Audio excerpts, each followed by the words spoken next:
Park to Newcastle in a completely deserved loss, and for me, probably the worst overall performance of the season.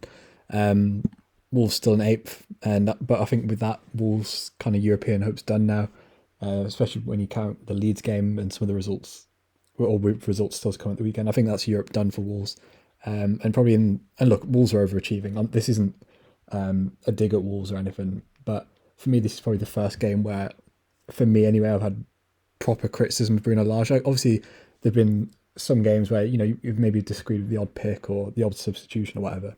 But for me, this it felt like every mistake Bruno's made throughout the whole season just kind of came into one, and I didn't really get any part of the game. Like when this was the lineup, obviously for me it was odd. Obviously, Dendoncker is, and look, there are mitigating circumstances. We've got four first team players out, and Newcastle are on decent form. I know they've lost a couple of their recent games, but they're on okay form. Um, but I just felt like everything about this performance was wrong. And by the way, Jose Sarr, I'm not going to go in on Jose Sarr. It was obviously a penalty and it was stupid, but he's been our best player this season. And if we didn't have Jose Sarr, we'd probably be in this pack of Crystal Palace, Leicester, and Villa. So I'm not going to slag him off. But there were so many parts about this lineup that I thought were weird. Moving Kilman over to the left and bringing Bolly back in, I don't get it. I've got nothing against Bolly. I think he should come in for every so often. But Sace on the left, Kilman on the right has been so good this season. I don't really see what the point in changing it is. Marcel, I don't see what Marcel offers. I'm not saying he does. Look, he has the odd good game, especially at home.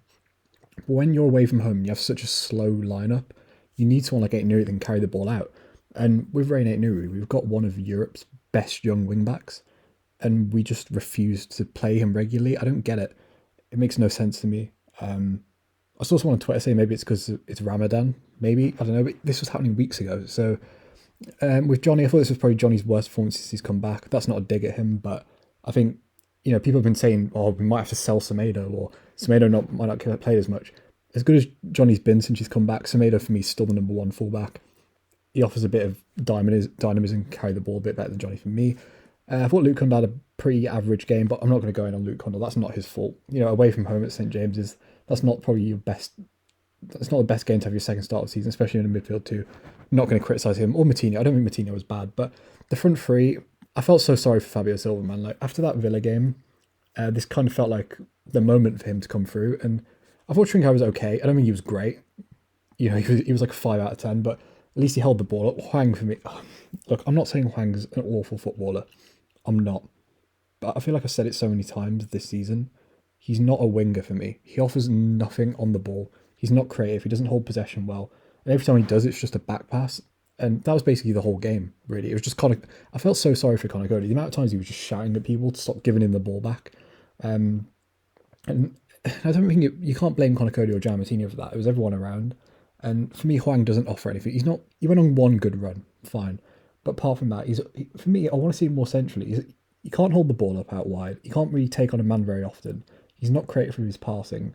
He's not a necessarily big physical threat. I just don't see what he offers. And for me, this lineup just kind of look. I know Daniel Potence was injured. Potence is our best winger, but you have Shaquinho on the bench who didn't come on for some reason. You have Pedro Neto, who I assume is back up to fitness now. It just felt like a weird decision, and he waited so long to make the substitutes. And that's probably, even if we got a point, you can maybe make an argument we could catch West Ham, but with a loss, I think that's done. And it just felt like everything went wrong. A lot of people criticise Bruno's subs. I haven't really this season, but I think at this point, you could see it coming. And it's kind of, for me, I don't get why he's disturbed the back line bringing Bolly back in. I don't get why Marcel keeps playing. I think Nelson Semedo should have started. I don't see why Hwang keeps starting. It just felt like so many things that have kind of been under. Look, Bruno's done a great job. I'm not slagging Bruno off. He's done amazing. But it feels like all the little things I've had criticisms with him over the season have kind of all just come into one. And it feels like it's kind of killed our momentum now. And we're having to wait 2 weeks for our next game against, is it Burnley? It just feels like a sad way to kind of end the season. So for me, that's done now. I don't think we'll drop below ninth. I'd be stunned if we did that. Even we could lose all our games between now and the end of the season and still finish eighth. But it's just such a sad way to end the season for me. But look, the squad's overperforming. I'm not slagging them off too much because we're overperforming. If we were like 10th right now, it would still be an okay season. But big decisions need to be made in the summer, especially about up front, on the wing, and at left back for me. Oh, and obviously midfield.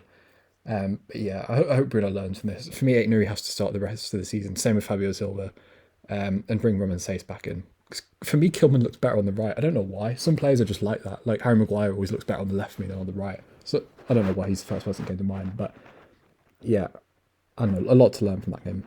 If you enjoyed the video, subscribe to the channel, like the video, and yeah, peace.